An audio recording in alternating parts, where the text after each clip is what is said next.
3DS Group est heureux de vous présenter l'émission Parcours.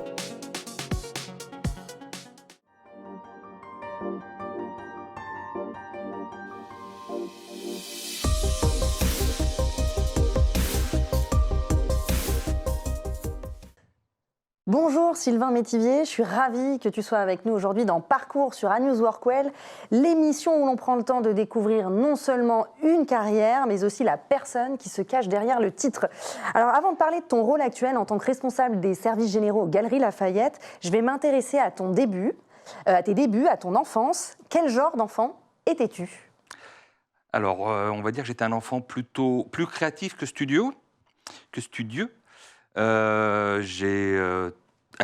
J'étais assez doué pour le dessin, j'étais assez doué pour même fabriquer mes chemises moi-même, mais pas forcément très scolaire au départ. Pas très scolaire. Est-ce qu'il y avait un métier que tu rêvais de faire ? Cuisinier. Waouh ! D'où te vient cette passion ? Tu avais des parents qui cuisinaient beaucoup ? Non, mais j'ai appris au fur et à mesure. D'ailleurs, on va voir par la suite que ta passion de la cuisine va arriver à un moment donné dans ton parcours professionnel. Tout à fait. Alors, si on demandait à tes proches de te décrire, qu'est-ce qu'ils diraient de toi ? Je pense qu'il dirait que je suis quelqu'un d'organisé, d'impliqué dans ce qu'il fait. Du côté du boulot, on dira que je suis plutôt organisateur. Et de l'autre côté perso, on dira plus que je me laisse un peu plus porter sur certaines choses. Donc organisateur, leader aussi ? Oui, Ouais. Sur le travail, oui, j'aime que les choses avancent dans l'ordre où j'ai décidé que ça se fasse. Très bien. Est-ce que tu as toujours su que tu voulais travailler dans le service parce que tu as fait de la restauration, d'où la cuisine. Alors, je ne sais pas, est-ce que tu étais chef cuistot ou... Non, j'ai fait une école hôtelière effectivement sur la fin de mes études, après le bac, et j'ai plutôt travaillé dans la gestion hôtelière, mais au tout départ, effectivement, je travaillais dans un restaurant qui s'appelait Au Poivrier, que les plus anciens peuvent connaître, les plus jeunes peut-être pas. Et du coup, qu'est-ce que cette première vie, justement, professionnelle, la restauration, t'a apporté par la suite ? Le goût du service aux autres, le goût de satisfaire les exigences des clients. Là, aujourd'hui, c'est les clients internes avec qui je travaille aux Galeries Lafayette. Quelles entreprises avant les Galeries Lafayette ? Alors, la restauration chez Au Poivrier. Ouais. Puis, quand j'ai quitté la restauration, faute de ne pas voir mes 2 premiers enfants, j'ai décidé de quitter ce métier. Et les contraintes horaires. Ouais. Exactement. Et je suis allé dans la grande distribution, dans le groupe Auchan, chez Boulanger. Ensuite, le BHV. Et enfin, les Galeries Lafayette. Tu as travaillé combien de temps ? Je reviens juste sur la restauration. Ça a duré combien de temps ? Plus d'une dizaine d'années. Quand même, plus d'une dizaine d'années. Ouais. Et ensuite, comment tu es arrivé chez Boulanger ? Alors, je suis arrivé chez Boulanger un été où j'avais effectivement pris conscience que je n'avais pas vu assez grandir mes 2 enfants. Et lorsque j'ai passé les entretiens chez Boulanger, je leur ai dit que le produit, on pouvait facilement l'apprendre, alors que le goût de satisfaire, justement, ou le goût d'avoir quelque chose de bien fait, ça ne s'apprenait pas forcément, et c'était inné. Donc ensuite, tu m'as dit, après Boulanger... Après Boulanger, une petite étape au BHV. D'accord. Boulanger, ça a duré combien de temps ? Boulanger, 2 ans. Ça a été assez court comme expérience. Fonction exacte, tu faisais ? J'étais responsable des ventes, donc on s'occupait, j'avais une dizaine de vendeurs, et je vendais à l'époque de l'électroménager. Qu'est-ce qui s'est passé ? Pourquoi ça s'est arrêté ? La vente me plaisait quand même, donc j'ai continué à postuler dans ce secteur-là. Et je sais pas, peut-être le goût du produit un petit peu différent. J'avais postulé à l'époque au BHV de Rivoli sur un secteur qui était le luminaire, et on m'a dit c'est quand même un truc très très très spécifique. Donc, l'expérience que vous avez est peut-être intéressante. On va vous mettre sur un poste plus généraliste, et je me suis occupé du 3e étage du BHV de Créteil. Et là, il y avait un petit peu de luminaire, mais plein d'autres choses, du bricolage, de la salle de bain, voilà. D'accord. Toujours dans le secteur vente ? Dans le secteur vente au tout début. Et puis sur la fin de mon expérience BHV, je m'occupais plutôt de tout ce qui était back-office, qui allait des caisses au quai de livraison, en passant par tout ce qui était approvisionnement des rayons. Ok. Et du coup, combien de temps et comment ça s'est terminé ? Bah, ça s'est pas forcément bien terminé, l'expérience du BHV de Créteil, puisqu'il a fermé. Ok, C'est oui. pas de ma faute. Il a fermé et ça s'est transformé en opportunité puisque j'avais travaillé sur le terrain, je savais sur la vente, je savais quel était le parcours d'un client, ce qu'il cherchait. Et j'avais travaillé également sur la partie back-office. Je savais un petit peu les méandres de l'approvisionnement, comment ça fonctionnait. Et quand j'ai atterri au Galeries Lafayette, on m'a justement demandé de regarder un petit peu comment s'organisait tout un étage. À l'époque, c'était le premier sous-sol des galeries où il y avait de la confection, du jean, du disque, de la librairie. Et pendant les 4-5 premiers jours, on m'a demandé de bien comprendre un petit peu le parcours client, ce qu'il cherchait, ce qu'il trouvait, ce qui fonctionnait, ce qui ne fonctionnait pas. Et quand je suis remonté voir ma boss, je lui ai dit, ça y est, j'ai bien compris ce qui marchait. Il m'a dit, ben, c'est bien, maintenant il faut mettre tout ça ailleurs parce qu'on va y mettre la chaussure dans un an.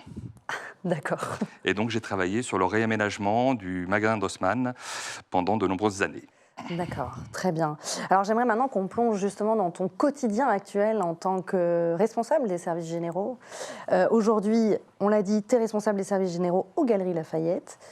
Comment justement tu en es venu à cette fonction aux Galeries Lafayette? Alors je suis responsable des services généraux, non plus sur le magasin, Oui. mais sur le siège. Ok. Donc j'ai quitté le beau bâtiment amiral du boulevard Haussmann et ses 140 000 m² pour me concentrer sur un bâtiment plus petit, mais qui est tout aussi sympathique, de 16 000 m².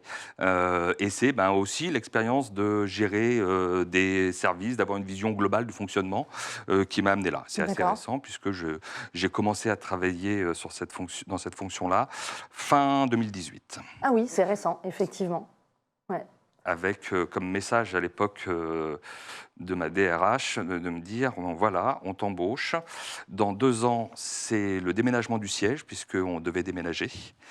Et on m'a dit, bah voilà, ta période d'essai, ça sera cette période-là. Hein. Wow. Faire en sorte que le déménagement se passe bien. Ok. T'as pas trop appréhendé? Non, je faisais confiance à la personne qui m'a recruté.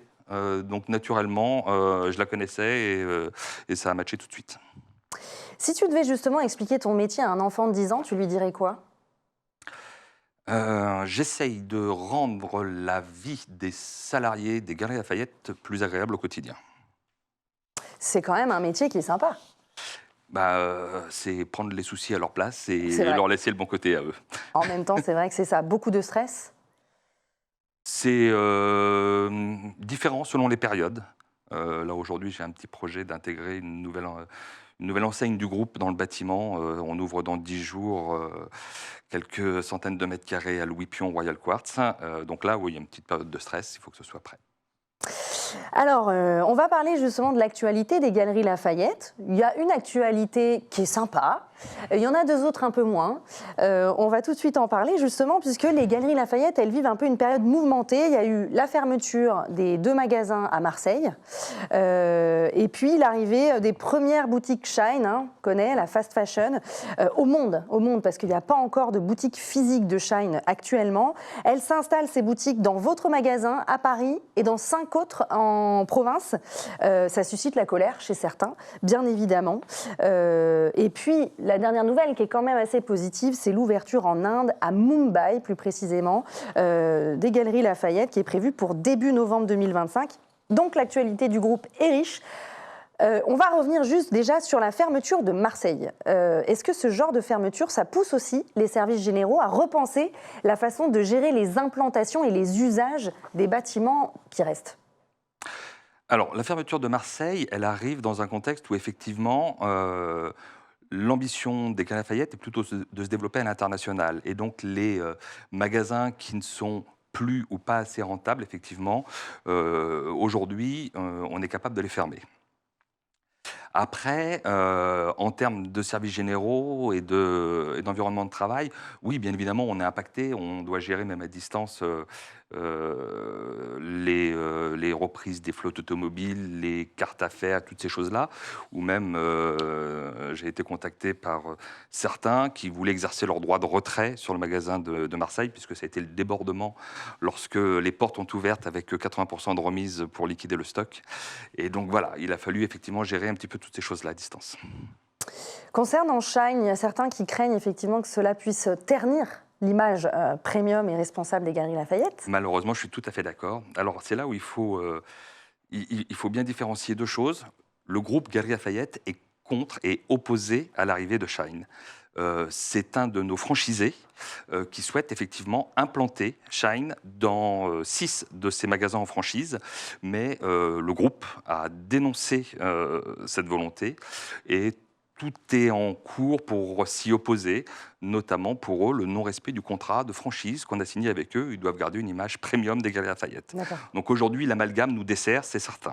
À l'inverse, je disais, il y a des très beaux projets d'expansion, notamment l'ouverture à Mumbai en Inde, qui est prévue pour novembre 2025. En tant que professionnel de l'environnement de travail, est-ce que ce type d'ouverture peut inspirer aussi les réflexions au siège ? Disons qu'on a une petite cellule internationale avec une quinzaine de personnes qui travaillent et qui reçoivent beaucoup effectivement de partenaires potentiels, puisque à chaque fois on s'appuie sur des professionnels du secteur là-bas. On n'arrive pas en magasin propre. Voilà, c'est derrière du partenariat avec des acteurs locaux qui ont déjà une expérience logistique, qui ont déjà une expérience du secteur sur leur pays, qui nous aide à développer. Donc après, la vie du magasin là-bas, non, j'y suis trop éloigné. Ouais. Quelles sont les qualités humaines qui te semblent essentielles pour exercer ce métier ? Peut-être rigueur, parce que tu as dit que tu étais quand même quelqu'un de très organisé. Oui, de toute façon, l'organisation où c'est nécessaire, l'écoute pour comprendre effectivement ce que nos clients internes cherchent à trouver comme service à l'intérieur du bâtiment, et puis de la patience. Beaucoup de patience. Tu as un exemple concret où il faut avoir énormément de patience ? Non, mais parce que on répète, on retravaille la même chose, on essaye d'expliquer. Je dis souvent à mes équipes, de toute façon, j'arrête d'afficher les choses. Une note d'information que l'on fait est rarement faite pour en informer son lecteur, mais pour en protéger son auteur. Donc ça, j'ai arrêté. Quelle part de toi-même se reflète dans la façon dont tu exerces tes fonctions ? Je crois que là-dessus, je suis assez aligné. Je me force pas à exercer mes fonctions différemment, oui. Tu ne rentres pas dans un personnage pour exercer ta fonction. Tu arrives, tu es Sylvain Métivier. Oui. Dans un monde du travail en pleine transformation, quel est selon toi le plus grand défi pour les professionnels de l'environnement de travail ? Et on va parler aussi de l'intelligence artificielle, ce que tu en penses ? Le plus grand défi, je pense que c'est de continuer à faire reconnaître nos métiers. C'est récent. Oui. Et pour moi encore plus, c'est quelque chose qui n'existait pas il y a quelques années. Et voilà, moi j'aimerais bien qu'on puisse dupliquer cette expérience sur tous les magasins Galeries Lafayette. J'aimerais bien que l'on puisse effectivement reconnaître un petit peu plus cette fonction au travers d'écoles. Ça arrive, mais c'est naissant. Oui, tout à fait. C'est l'objectif aussi de notre média, A News Workwell, mettre en lumière ce métier qui n'est encore pas assez mis en avant. D'ailleurs, on va parler de transmission, ça tombe bien, et de tes aspirations aussi. À ce stade de ton parcours, qu'est-ce qui te rend le plus fier ? Peut-être d'avoir su réussir un équilibre vie pro, vie perso. Oui. J'ai quitté la restauration pour conserver cette vie, une vie personnelle équilibrée. Et aujourd'hui, je l'ai conservée avec mon métier qui me plaît. Je crois que c'est d'ailleurs ce que recherchent de plus en plus les collaborateurs et la nouvelle génération. Justement, tu as un projet en tête pour 2026 autour de ce qu'on appelle l'intensité d'usage du bâtiment et je pense que tu en es fier. Est-ce que tu peux nous en dire plus ?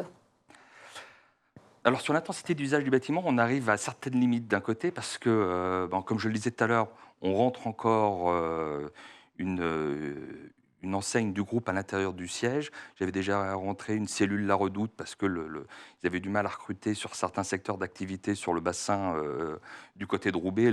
L'offre d'emploi était plutôt parisienne. Donc on a intégré La Redoute, on a sous-loué à 2 étages à d'autres locataires. Et donc en termes de densité d'usage, le bâtiment est déjà plein. Maintenant, je vais essayer de rationaliser ces mètres carrés du vendredi 15h jusqu'au lundi matin 7h. J'aimerais qu'on puisse utiliser l'atrium, l'espace de restauration, alloué pour une conférence ou...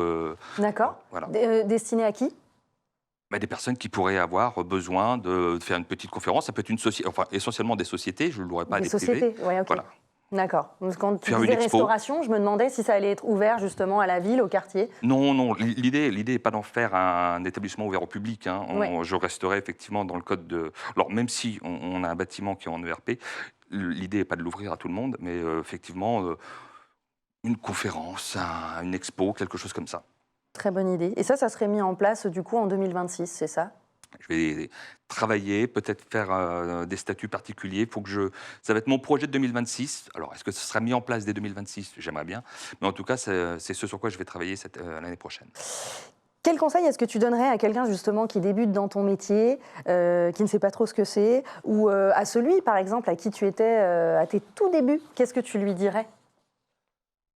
Ne pas vouloir être expert en tout.